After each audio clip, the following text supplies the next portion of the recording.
Hi, hello. I hope you're doing good. Thank you so much for being here. I hope you are safe and well. So, today is a brand new day. This is the third video to my brand new series about just J fashion in general and trying to dispel any misconceptions or misinformation that is out there in the interwebs. And so far I've already done Fairy K and Lolita if y'all want to check that out. But today I'm going to be doing a video on Gyaru. Honestly, this year I've really fallen in love with Gyaru, like Gyaru fashion and being a Gyaru in general. So I'm very excited to be able to talk to some veteran gals about their experiences, about the history of Gyaru, as well as talking about the evolution. And if you are brand new to Gyaru, just like I am, we are also going to talk about how to get into it. So I hope that this video will be helpful.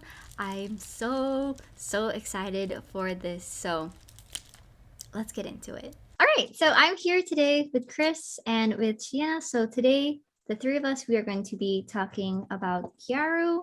And so to get things started, I would love to know more about the both of you. So just a quick introduction about yourselves, how you found out about Gyaru, and how long ago that was, and how long you've been wearing it. So whoever wants to start first. Shiena. Me? Okay. I'm Shiena and I'm Gyaru. I've been Gyaru for about 15 years. Yeah. I first found out about the style when I was looking at a screening of Super Gals in 2001. But I couldn't become Gyaru yet because I was too young and had no income or anything, and there weren't any resources back then. And I did finally start becoming actually Gyaru in 2007 when I picked up a issue of Pop Teen and started ordering things off eBay. Oh my gosh, 15. I think that's like the longest I've ever heard from anybody that I've spoken to today so far. Because I think 13 years was the longest, and now 15. Oh my gosh. Wow. I would say I probably started like around the beginning of the online communities in Ricochet and LJ and stuff. Well, what about you, Chris? Hi, I'm Chris. I'm a 23-year-old hairdresser from the Netherlands, and I'm also leader of the Velvet Gyaru from Germany. And I have been Gyaru since I was 14. So that's about 9 years now. I learned about it because my first ever partner was a Lolita, and we used to dress up together at meetups. And then in the Netherlands, a lot of Lolita were also Gyaru.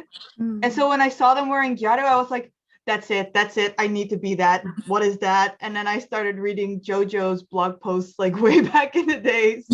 And I just instantly fell in love. And yeah, now I'm here. Oh my gosh, I love that so much. Okay, well, that is both of your history. So let's now talk about the history of Gyaru. And do y'all know like how it started? So I think, yeah, I made like this whole note about this. Because there are multiple like stories out there, and I think it's kind of a combination of all of them. So the biggest one that people say is that Gyaru started as a rebellion for high school girls, kind of against the Japanese like Nadeshiko, or like black hair, pale skin standard of beauty. And so it was kind of a rebellion, as well as I remember someone saying that kids back in those days would buy a lot of Western like style brand items, kind of like, you know, it was the Paris Hilton time of fashion. And a lot of the like lower or middle income kids would try and replicate that, which kind of got that sexy style rolling as well. And then the last one was that like when Namiya Amuro and like Ayumi Hamasaki kind of became the pop idols of Japan, a lot of the like fans started to become fashionistas, trying to emulate their styles. And all of that kind of combined into what we would consider the first Gyaru, which is like the Kokosei Gyaru or Kogal. And so that outside of school would become ganguro, or the first like tan skin trend, which I guess made its mark about 25 years ago now. I think so. I don't know if Shiena can back me up on that. Maybe it was earlier, maybe it was later, but I think it was about 25 years ago. Well, I would say the first Gyaru started around the 90s, and then it progressed mostly just tan, and then it turned into more extremes like Mamba and Yamamba at the end of the 90s and early 2000s. And then it progressed into like the kind of Kabajo, Hime, Agejo kind of style around 2000, mid 2000 and late 2000s into about early 2010s. That's kind of where it started splitting into kind of like Shiro Gyaru and Kuro Gyaru. So the tan trends and then the more pale skinned cutesy trends. Yeah, about there. I would say like about 2006-ish was when like Gyaru became a little bit more mainstream and became like kind of like the Gyaru boom. And that bursted around 2014. Yeah, that's also when the Western community kind of got a hit. After that, it had a few years where only like the more hardcore Gyaru wore the style, until I think when like the egg came back and like Reiwa started up their new trends and like their new vibes, and now I think it's kind of coming up again, both in the Western communities with like TikTok and in the Japanese communities as well, with like egg models and like more Instagram fashion as well coming into play. It probably is because like globally right now, a lot of Instagrammers and TikTokers and influencers are resurging like a lot of the 2000s trends, and I think Japan is also doing this with Gyaru, but it's kind of coming back in a little bit of a more subdued version. Yeah, I can even as someone who doesn't wear Gyaru and is more like a spectator than a participator, I can definitely see that as well. A lot of people on TikTok interested in, I see, actually it's funny, I see more Gyaru on TikTok than Decora, which is what I wear. Like also every TikTok is just Gyaru, and I'm like, I mean, and that it makes me want to try the style even more. I'm just like, oh my gosh, like this looks really cute.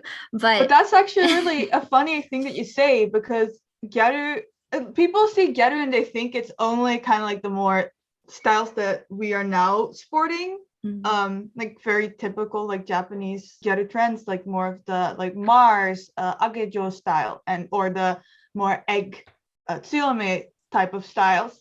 But with Gyaru, they follow trends. It's more of an overarching umbrella, whereas even someone who looks decora like you, we have stuff like hade and like hade. I don't know how you pronounce it actually. Hade? Yeah, hade, and like amekaji. So like those kinds of fashion trends have also been integrated into the Gyaru umbrella. So there's literally a Gyaru style for everyone. As long as you just do the hair and makeup. Yeah. Oh yeah. I think so. For sure. Definitely very diverse. I tried out amekaji a while back and I felt like it felt so good. Later.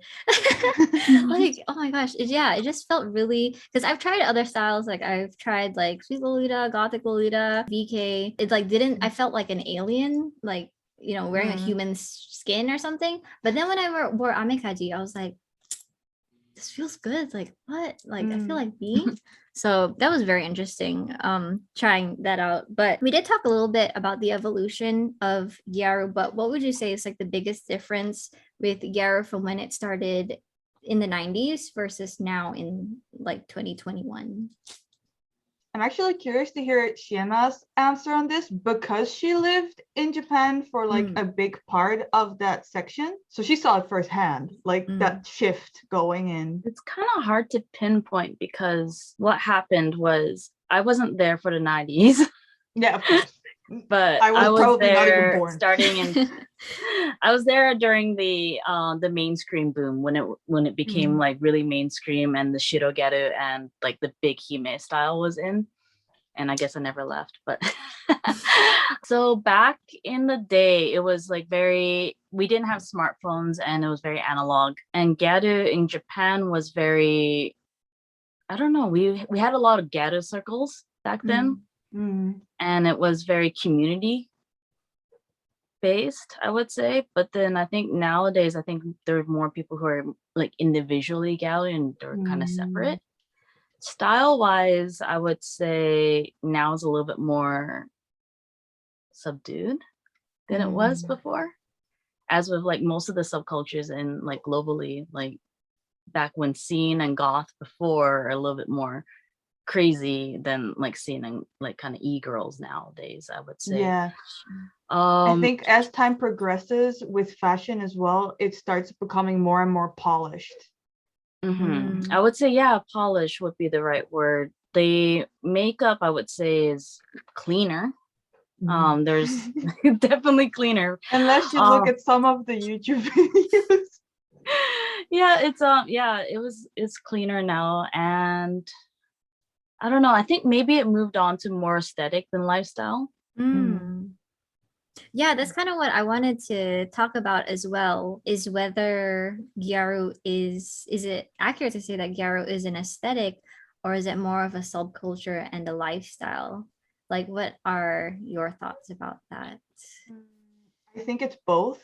It's all of it combined. Whereas I think the difference is in its terminology. Do you wear Gyaru fashion or are you a Gyaru? Because you can have a closet, a separate, like Lolitas as well, right? Where some people have the items and they love dressing up in the weekend, but then in their day-to-day life, they just prefer to just be casual with a t-shirt and jeans. But then when they do have energy and time, they can put it into looking cute. Then it is wearing Gyaru fashion. Or people who love multiple like J fashion styles where they can switch between Gyaru and Lolita and like sometimes wear visual K. Whereas there are people like Shiena and I think very good examples where you can literally look behind me. And I try to put as much, like you have all my platforms right there. You have all of the animal prints and like even my mouse mat is literally, I custom ordered it because I couldn't find a cute mouse mat. And so you eventually, if you are a Gyaru, your whole life will revolve around it no matter what. And that's with every fashion style. You will listen to the music, you will go clubbing with the friends, you will be in a Gyaru style, you will interact with its community and like seek it out in every aspect. Whereas it's okay to just wear the fashion and enjoy it. But it's also really fun to get involved with the whole culture around it. Yeah, isn't there like a saying where it's like get wild, be sexy? Yeah, right. I love that saying. I think it's an egg slogan, right? Oh, I think so. Yeah. I can't remember. It's been a while. Do you have anything to add to that, Sienna? I would say Chris got it really accurate. It's like there's Gyaru style and then there's also the lifestyle, and some people have both and some people just have one. But yeah, I was fortunate enough to have the Gyaru lifestyle for quite a while because I lived in Japan and I was in a Japanese Gyaru style, so I was able to see like firsthand in real time what it's like to be Gyaru in the Gyaru lifestyle. I know it's not completely accessible to everybody to have that kind of lifestyle because of maybe their parents are really restrictive or the place that they live in doesn't really have other Gyaru around, or like they're just not really interested in clubbing or drinking or anything like that. Yeah, but it is a combination of everything. I would say I lived a Gyaru lifestyle because I'm always Gyaru. Like I don't like. That's not even an understatement. I have never not seen her with makeup and hair when we do any call. and during COVID, we would be like Zoom or like Discord call like almost every day. And like if she wasn't in hair and makeup, she was doing her hair and makeup. Oh my gosh. Oh wow, that's dedication. Like wow. Yeah, like sometimes it can get kind of hard to find a job that allows you to be Gyaru every day, which I can totally understand. But I guess maybe it's such a big part of my life that I always try to seek out a job that would allow me to. Can't relate. But then I also think it's really funny that there are kind of differences between the Western and the Japanese community and lifestyle and even fashion trends, where I think going back on what is the biggest difference between then and now is where in Japan it used to be about community and now it is about individual style. In the Western community, it's actually kind of separate, where there used to be a lot of girls interested in the style and like didn't really care much about the community, or the community was so big that you could just like pop in sometimes and then pop out of it and then just go to an international meet once a year, see some people, and then just live your own life again. Whereas now, most of the girls who identify themselves as Gyaru are literally in this huge as one big friendship group where everyone knows everyone. And they're like, oh, I love her. She's like one of my great friends. And like 10 other people can say exactly the same thing. Well, yeah, I mean, Shiena, you had the firsthand experience. How would you say was the difference between the Japanese community and it's called Gaijin Gyaru Community, right? Back then, it was a different time than it is now. Like, we used to have Gyaru circles, so we meet in person. And we did all have like a very similar lifestyle because we all like partied and drank, and that's just how Gyaru lived in Japan. Also, in the context of Japanese Gyaru, the culture in Japan was more restrictive than it is here, in a sense that you kind of can't wear Gyaru and have a normal job. So you're either going to be in apparel or a job that isn't customer facing, or you're going to be in the night business. Yeah.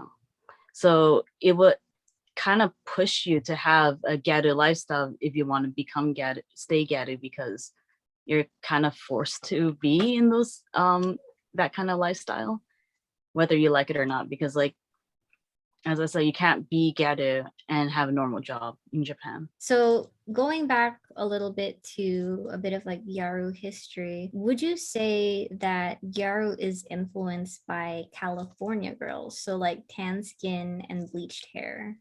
Is that an accurate statement? It could be one of them. I would say it might have started off that way.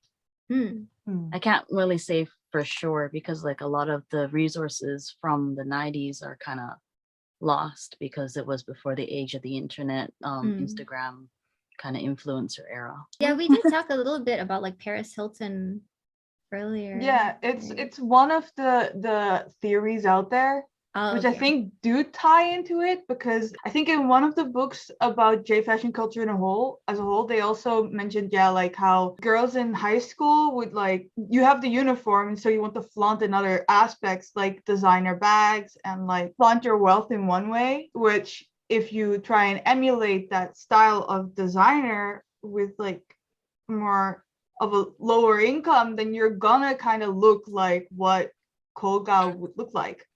With like and a lot of Japanese Gyaru as well as Western Gyaru, they love brand. Like they love brand. Not just how we say Japanese brand, but like they love brand, like Louis Vuitton, like Gucci, all of that. You will always see them sporting that stuff if they have the means, of course. And so that whole like image of the 2000s would definitely have had an influence. If it would have been like California per se, I wouldn't know, because of course we cannot really ask those people. Maybe we could find like someone's mom who used to be a Gyaru back in the day and ask them, but even they probably wouldn't know, because influences come from so many places to create a substyle like that or a counterculture like that, that it will probably be one of the many catalysts that started it. Because also I think had that brand back in the day that a lot of Gyaru wore. Oh yeah, also. And then I think also probably aside from California as like an area, maybe Hawaii and Okinawa were also pretty much influenced. Right, because of Alba Rosa as well. Yeah. And I would say she's the biggest influence for the Kuro Gyaru was actually her. And I think she's Okinawan, right? Yeah, she is. Yeah, so that and kind then of Alba Rosa was inspired by like Hawaiian resort style, which also influenced like the like Kanguro Mamba movement. So I think that whole like tropical American culture in general would have been a big influence. Oh yeah, I completely forgot about that. Like that iconic, the jacket with the hibiscus flowers I have on it. Give me a sec. But there it is. Also, don't mind my sweatpants. I'm comfy. No, you're good. Wow. When did you buy that? Like, how long have you had that for? I used to have another one, like a shorter version with the horizontal stripes. And then I sold that one to a circle mate of mine back in 2009 because I was buying this one off of one of the like most prominent ghetto from back in the 2000s Western community, Shaka. He was selling this and I saw it and I immediately sniped it because I was like, I am not gonna let that one go. So yes, it's still in my closet. Oh Shaka has been in the community since the beginning. He was there even before me. Oh wow. Really? Yeah, it was Shaka and BT tribe, Luck tribe, which was the first Gaijin Gyarusa. My friend Shauna invited me to that Gyarusa, and that's actually how I started on the online community. Because before then, I wasn't even online. I was just being Gyaru offline. Yeah, I remember you telling me that. And I think it might have been Shaka that actually started the whole Ricochet forum. I can't remember exactly. Yeah, but it's definitely Shaka and a couple of the Bootleg tribe senior members were the founding members of the Gyaru community in America and Gaijin Gyaru in whole. I want to meet this person. They sound incredible. So this next question is talking about Kogal. Okay, I know Chris, I've seen your TikTok. Shiena, do you have a TikTok? I have one, but I don't really post on it because I'm kind of video shy. Oh no, that's no worries. But like I was telling the both of y'all earlier, I get more Gyaru stuff compared to like Decora stuff, and I've been seeing on there the current like not so much an argument, but the current thing that's being said about Kogal, because a lot of people are very interested in Kogal on TikTok. They're claiming that Kogal is sexualizing schoolgirl uniforms. And so I'd like to know what the both of your thoughts are on it as, you know, Gyaru veterans. We're just looking at each other like, who's going first? I think it is a bit of a difficult situation to discuss, especially as a white person, because a part of that discussion is the Asian fetishization side of it. As for if Kogal would sexualize the act of nantate in itself, I don't really think so necessarily, but it depends on how you do it. Because in my opinion, if you're like doing nanchata, you're basically like dressing up, right? It's kind of like wearing a school uniform as a uniform, as a like a cosplay, as a costume. So it would be sexualized if you wear a Japanese schoolgirl uniform as a cosplay when you're doing it the same way you would wear like a sexual like schoolgirl American uniform for like a Halloween party. Like if you like make it super short, like show your ass and like have a thong underneath it, of course it's gonna be sexualized. But if you're just wearing like a seifku with Gyaru makeup and it's just for like a cute day out, I don't necessarily think it is sexualizing it because it's just adding fashion to an outfit. Like for example, I have worn seifku to a Disneyland trip with my Gyaru-sa because we wanted to like emulate how those like Japanese girls would like go out with their like old schoolmates and like all wear their seifku and like dress up. And so we did kind of like a Disney bound seifku outfits, like meet up. So then it wasn't sexualized because it was just like a costume. But then it's also the question, is wearing a Japanese schoolgirl costume good or not? That's something I cannot decide. As I'm not Japanese, not Asian. I don't know, like is Kogal sexualizing schoolgirls? Not any more than, as like Chris said, like when people wear schoolgirl outfits in, I guess, like the American schoolgirl preppy look, right? So I don't think so. Or I actually wore Kogal a couple of times before when I was younger in like some meetups, and then like sometimes for like Halloween events and stuff like that, where it's like a schoolgirl theme for the club or something. But I'm not quite sure if Kogal is actually sexualizing schoolgirls as much as you're just Gyaru, and Gyaru is a kind of a sexy style, and it's a schoolgirl. Like Kogal in Japan are school age Gyaru who wear their uniforms in a Gyaru way. So I wouldn't say they're trying to sexualize it as much as they're just being teenagers. Just we want to be Gyaru. trendy. But I think the reason people think that is also because the stigma of Gyaru is very, very sexualized as a whole. Where if you see Gyaru in like media, for example, the Japanese media, it's almost always like hentai, or like in the sexy classmate is like teasing innocent nerdy boy, like stereotypical like comedy. Yeah, like an anime. And like the Gyaru always has like the big like voluptuous body for like a 16-year-old, and in those cases, it's one of those things where maybe their image of Gyaru is already skewed. So instead of seeing Gyaru as just a sexier style, they see it as a sexualized style. And in that case, if it is applied to anything, it is sexualized. But it's just a pushing the boundaries kind of thing instead. I would say we also had that in America too, like back in 2000s with Britney Spears on debut. Was it the Hit Me Toxic Baby One More Thing? Time. Oh, that one. She was, she was in a schoolgirl outfit, and it's like, you know, midriff and everything. So I guess, but like, you know, personally, I don't really see much of a big deal out of it. My next question for the both of you, kind of just like a general question about Gyaru. Is makeup and having a tan required to be considered Gyaru? To be considered Gyaru, like, do you have to just wear Gyaru brand clothing? So for any newbies that are out there who might not know about these things. Yes, no, and no. Yes. Makeup is required to be a Gyaru. At some point. It doesn't mean you have to wear it 24/7. That's not okay. Wash your face. But like, if you go out.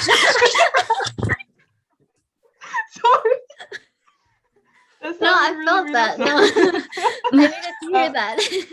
No, so like if you go out with friends and you wear the outfit, then the makeup is a big part of the overall aesthetic. That's basically the focal point, right? Your eye makeup is the focal point of everything. It has to be eye-catching, literally. Except for if you're like a Gyaru, of course, then that's not the case. But like for like feminine styles, the makeup makes or breaks an outfit. But if you are like an everyday kind of Gyaru, then like you could literally wear zebra print like joggers and an oversized pink neon like shirt, wear your like, I don't know, Crocs, go to the supermarket, buy whatever you need and go back. And it's still part of your lifestyle, but it's all about like when you do have social events, put on the makeup. Tans, not necessary. As you can see, Shiena and I aren't really tan at this point either.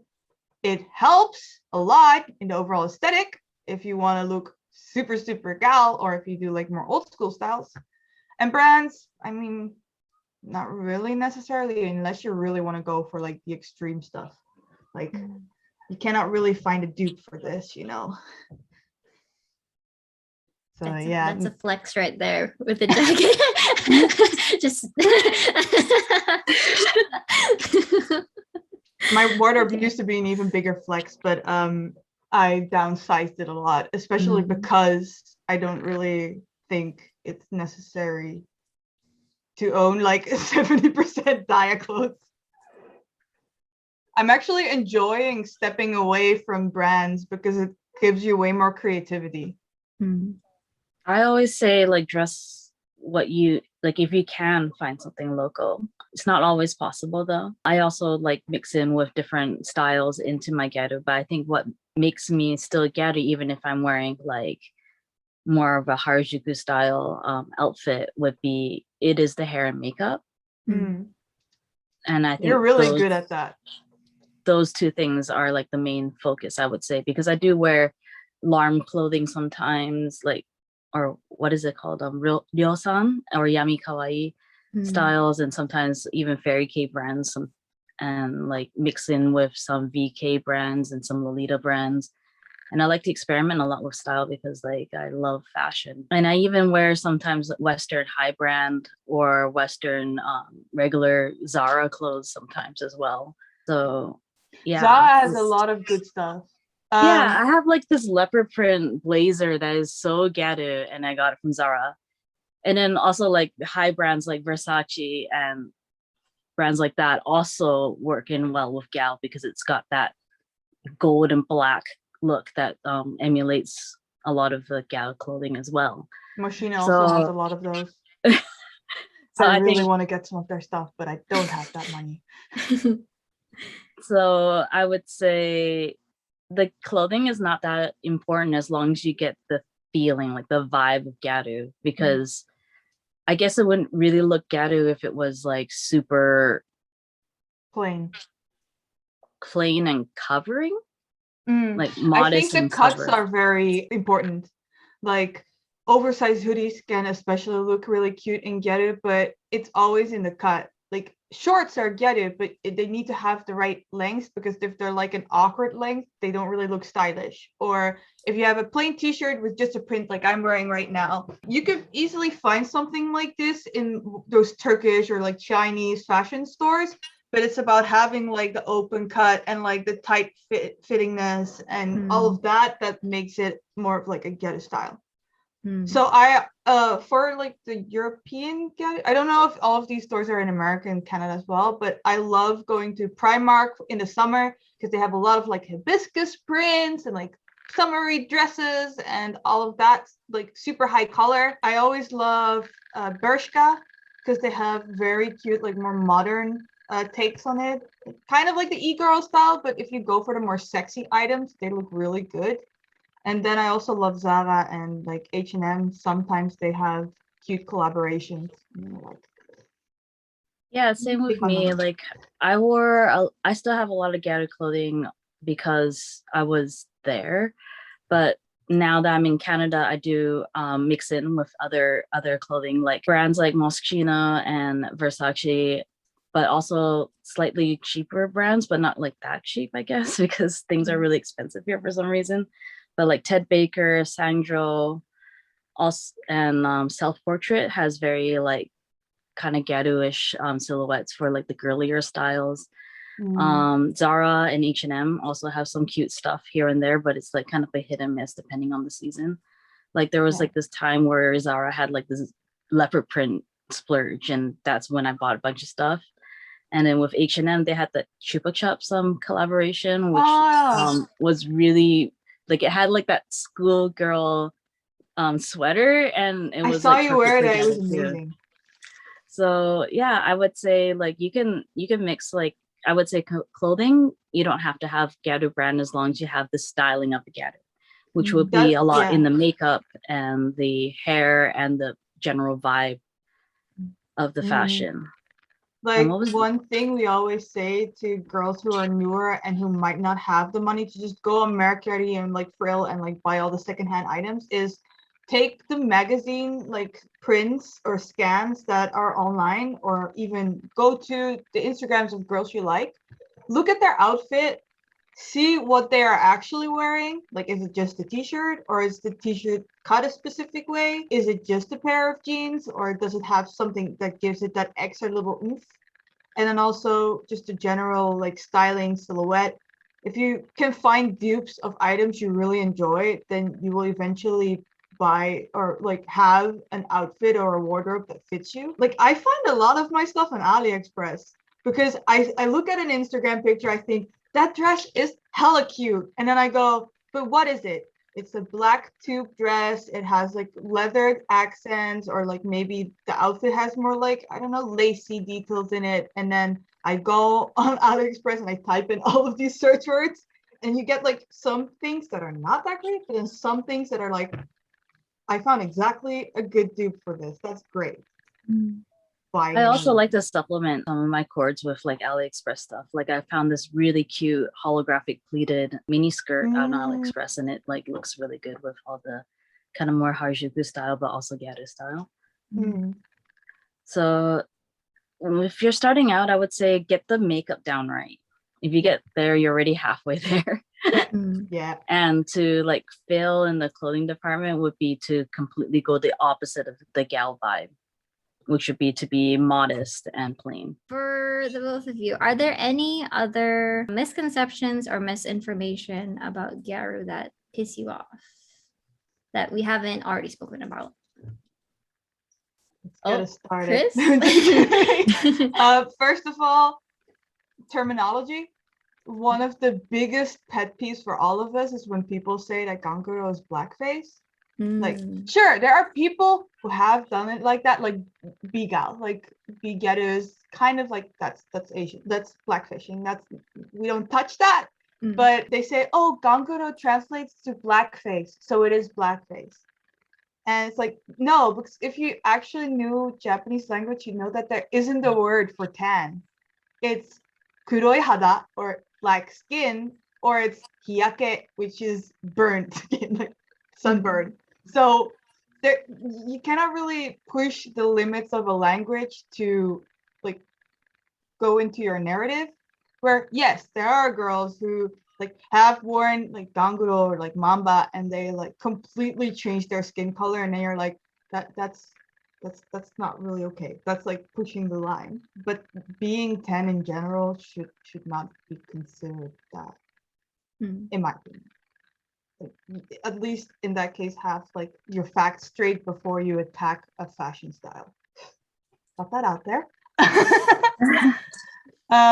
But it's also the same as like, for example, with Yamamba. Like, well, the references is a mountain hag, like from Japanese lore. Like the hair that they had resembled the wigs that the kabuki players would wear, and they were just exaggerating whatever the Japanese public hated about their look and going, well, F you then, and just went right through it with a fucking like sledgehammer and just went, okay, then we're gonna go super tan. We tan multiple times a week. We like completely destroy our hair.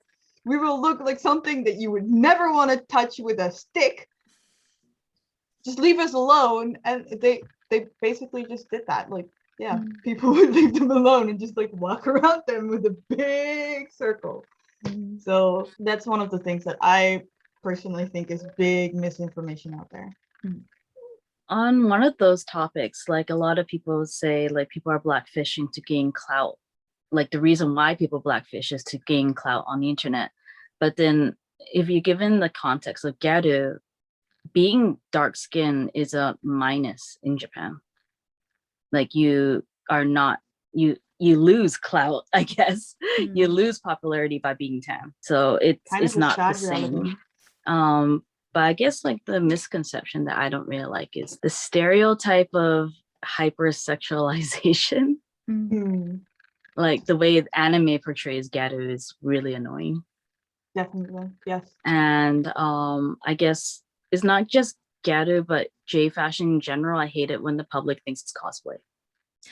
Yes. I saw your post about your blue hair that you had.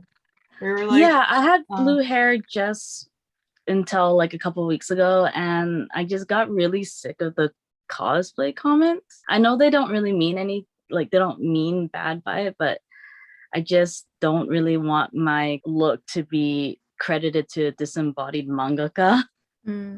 It's like, it's something that I thought of. It's my style. It's not some manga artist that I'm copying. Exactly. Oh, another one, like for people who were like, I would say people who are not used to this fashion, sometimes I would get people who thinks I'm trying to look white. What? Yeah. What? Because I have my blonde hair, I wear blue contacts, and they're like, you're trying to look white. And I'm like, no. And I didn't really like that either.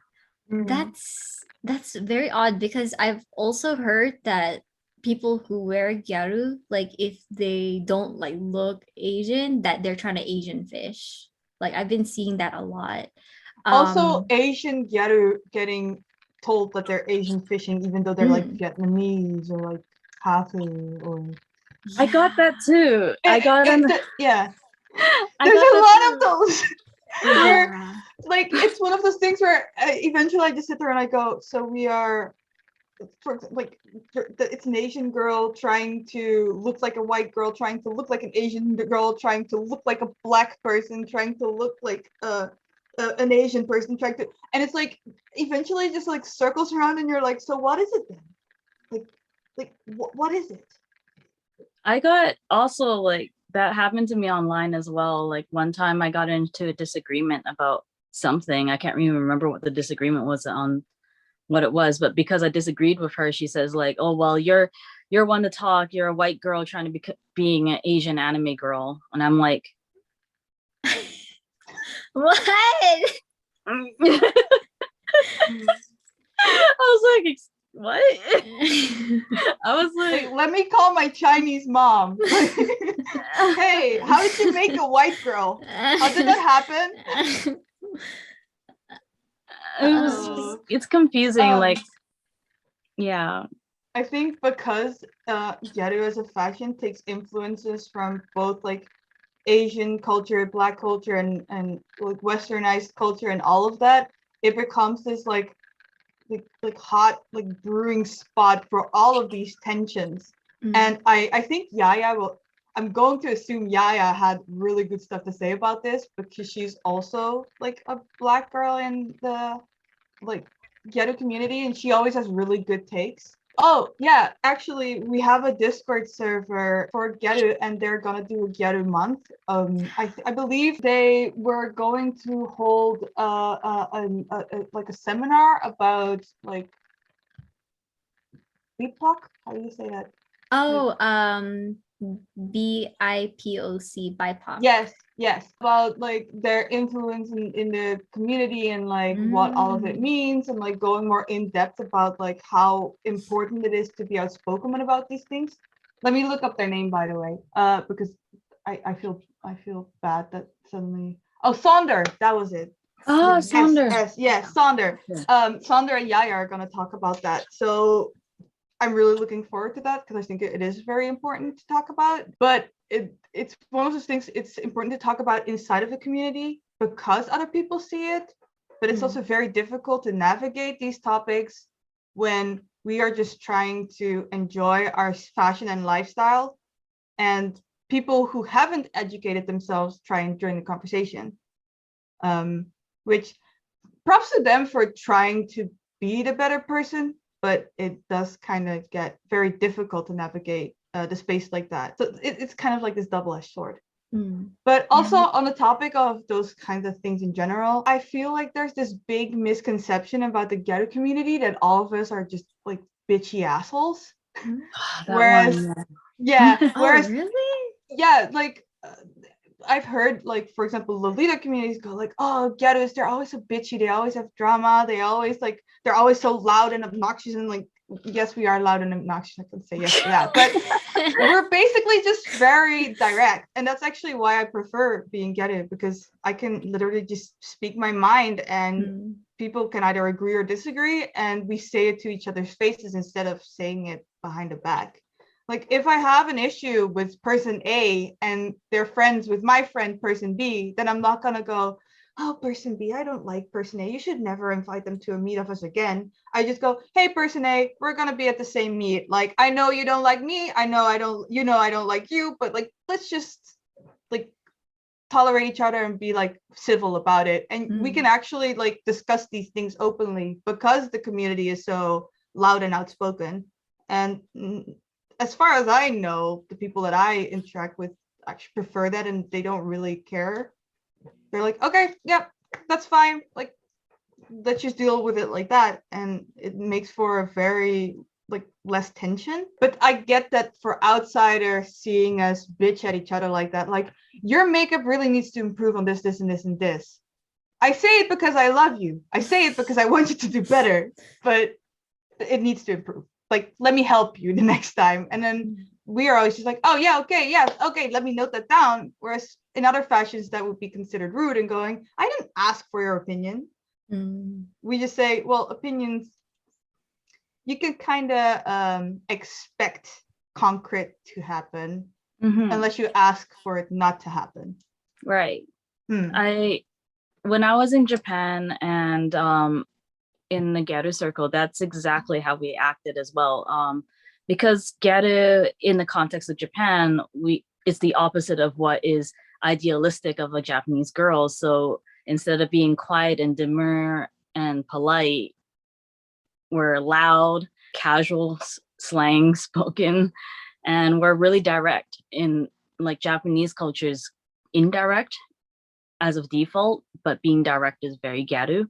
And in the Gyaru cell, we would actually say to each other, hey, your eyelashes coming off, or like your makeup's jacked up today, can you fix it? Or like, let me fix the back of your head because you apparently made the front look good, back is lacking. Yeah, and then like it's not we're gonna like criticize and berate people and just leave it at that. We would, here, how about you try this? And then like that's actually kind of our duty as like as you get into senior members in Gyarusa, we help our kohai level up their image and like become better Gyaru as well.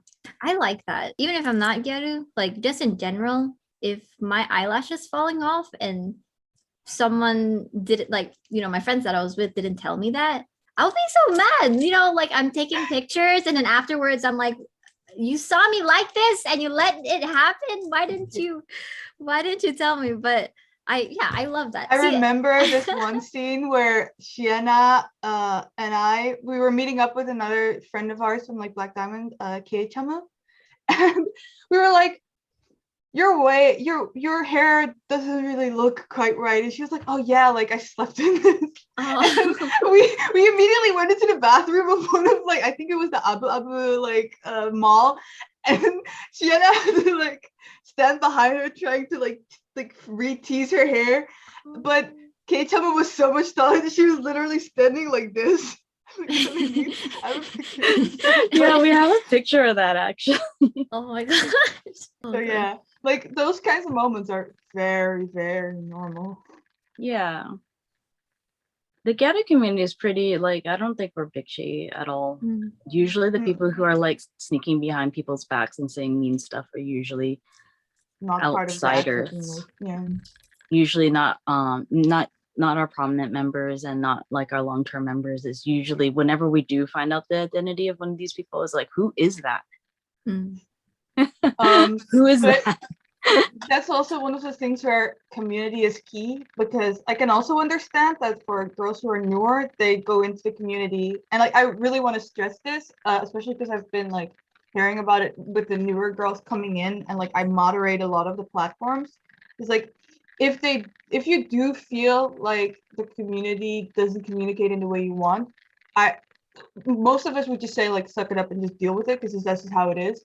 But if you do think that something needs to be discussed, then you can always try and discuss it. Most of us will really listen to you, unless of course it comes from in an immediate like attack, because no one likes to have an actual attack happen, in which case people will always try and defend themselves. That's just human nature. But if someone comes in and goes, hey, I really dislike A, B, and C behavior, or you're like, hey, the way you said this really hurt me, then most of us will definitely try and either change our behavior towards that person so that they feel more welcome, or look at the situation and go, what can we change? We put it in our rules on the Discord that it says, like, you can expect concrete, but if you really don't want it, just say you don't want it and we won't go into it. Like in that case, if you just want to share your code and be happy and say, I am really proud of this, I don't need your advice, I just want to enjoy this, just post it, say no concrete, and then we'll go, you did a good job, like I really like this aspect of it, I really like that thing you did, this really suits you.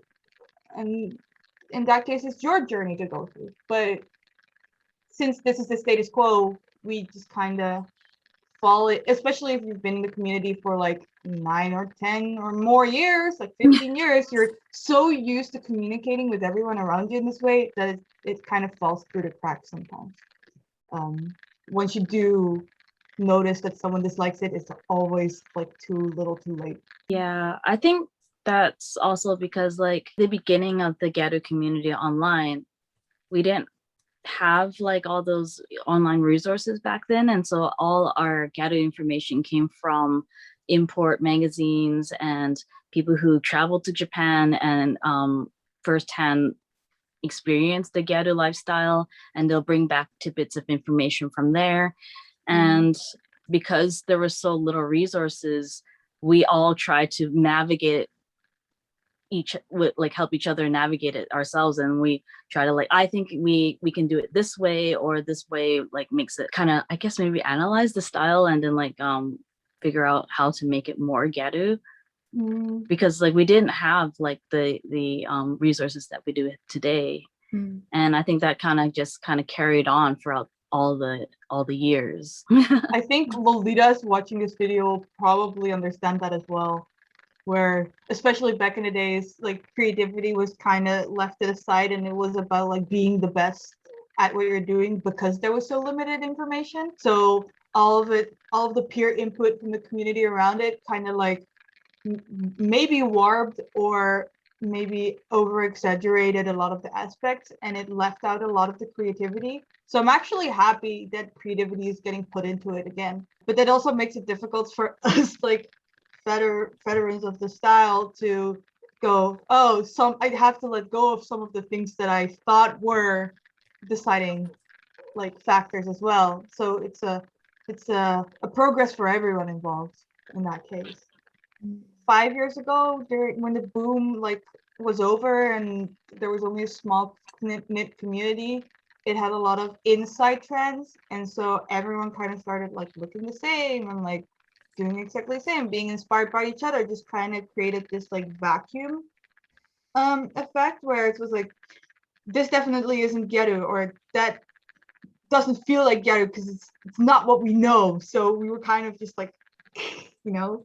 doing this to all of the new stuff, and now that Reiwa Gyaru are coming in, and we're starting to see how it can be done in a normal and more new way. Everyone is starting to open up to it finally. So at that time, there was a lot of confusion because what happened was, I remember exactly when this happened. In 2014 fall, suddenly Ranzuki went totally black hair JK. And Pop Teen also did this crazy Gyaru's just over. It was gone in the Pop Teen and Ranzuki. And Ranzuki and Pop Teen at the time were known as Gyaru magazines, and then everybody got really confused in the West. And so on top of trying to preserve Gyaru in an era that Gyaru was no longer popular anymore, on top of conflicting ideas, because wait, this was a Gyaru magazine, but that's not Gyaru, is it? And yeah, that was kind of weird at that time. But yeah, I think now that it's coming back in, then we're seeing things that, oh yeah, if you do it this way, then it still looks Gyaru. So we finally kickstarted the new evolution, the new era. Yeah, I'm very interested to see how the new era will look like. And for any of the new people who want to, it's called baby gals, who want to get into it, do you both have any advice for anyone who wants to start either wearing Gyaru or being Gyaru? And how would they find other people who are also interested in Gyaru as well? I can give you the links to all of it. We have the Facebook group called Sekai no Gyarusa. It's what has been around since I think 2005. Before that, we had other groups, but that's the newer one. We also have the Discord server 109 Gal, and on almost every platform, we also have an Amino, but it's not really that big right now. So I have girls on Twitter and Instagram. You can just follow them. And then inside of these communities, so on Facebook and Discord especially, we have specific threads and opportunities for you to just post about information, try and find information. A lot of blog links are listed as well, with information for new gals to start about how the makeup balances out and how you can start out your wardrobe. Can you be Gyaru with black hair? And the answer is yes. Just need to know how. So I can give you all of those links to put in the description. Oh yeah. And then there's, of course, 2 areas that you can go in if you want to be Gyaru and not really interact with the community. My advice, just follow all of the girls you like on social media, look at what they're doing, try and emulate it, and find your own style through experimenting. And then if you do want to be part of the community, just join on us on all of those platforms, interact with us, post updates about makeup that you've tried, hair that you've tried, like trying to find tutorials, like ask us like whatever, because of course we have tens of years of information all piled in these heads that we are, I mean, all of us are just like Gyaru otaku. So we love sharing information. So yeah, just like come in, talk with us, try and learn. But also do your own research where you can, because it's very important to figure out your own individuality inside of the culture. That was rambling, sorry. No, that was great. That was a lot of really great information. Do you have anything to add, Shiena? That was pretty much like a longer version of what I thought of what I was gonna say. Longer when I talk about it. Usually what I would say how to start would be to look at the style of like the subsect of like start with the research, because there's so, unlike before, there's so many online resources to look at. The community is one of the best ways to do this, because you get a lot of people who have already done the research, but do try to Google yourself first. But I would say to really get a hang of it, and I'd say this for all styles, is that you pick a style, like a look, like a magazine, take a picture or something like that. Start with that look and copy it, almost copy it exactly first. And then once you get the hang of it, and then you kind of put your own little details to it, is how I would start it. That's how I would start how to draw art, how to do any kind of style. You would start off looking exactly, copying somebody first, and then developing your own style once you get the whole vibe of it, because then you've already trained yourself to do it that way. And another piece of advice I would say is go bigger than you want to at first, and then you can dial it back, because it's easier to dial back than it is to push further. So like some people would start off with the smaller style, like more subtle styles, and in actuality subtle styles are actually harder to nail down perfectly, because it's minimalistic and you have to really know the core of the style that you're doing to make it still look like that style while being a minimalistic version of it. So I would say go bigger first and then dial back. I can add to that, because I like every time that I have done Mamba makeup, my makeup for general just like improved tenfold. Like I can literally scroll back through my pictures and I go, oh, that's when I did the Mamba look, and then I just go back and I'm like, whoa, okay, the look after that was really good. And then I go blah, blah, blah, blah, and then it's like, oh, now I'm just stagnating a bit in the style, and I do another like Mamba look, and it's like, okay, more improvement. And it just goes back. I'm like, every time I did the extreme, I started figuring out things I needed to change about the look, and I went, so that's how that's done. So that's how it looks on my face. So if I implement that on this eye makeup, then it's gonna look good. So yeah, I agree. Go big, then go small. Kind of like how Chanel said it, right? Or was it Coco Chanel with the like, before you go out of the house, take one thing off? Normally for a guy, I wouldn't agree, but like in case of figuring out your style, that would probably be the case. Yeah, like I applied this theory from my art teacher, said that know the rules before you break them. Yes. So like that's a good one. She said that, yeah, art is art, like, you know, there's no rules to art, but like know the rules so you know which ones to break, and break them purposely, instead of like kind of wandering is like, well, that's my style, and then you don't improve. Yeah. Yep. That's a really good quote. Oh my gosh, I agree. I like that. Yeah, I definitely agree. Well, before we go, there's like about 3 minutes left on this thingy.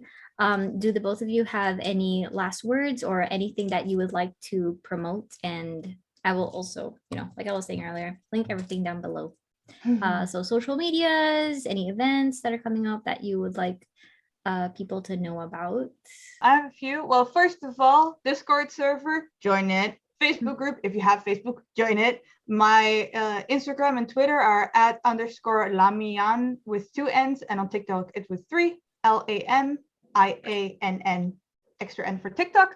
And then I think if you like para para and like Eurobeat, check out the music that I made with Dave Rogers, because that's his, but that's a self plug.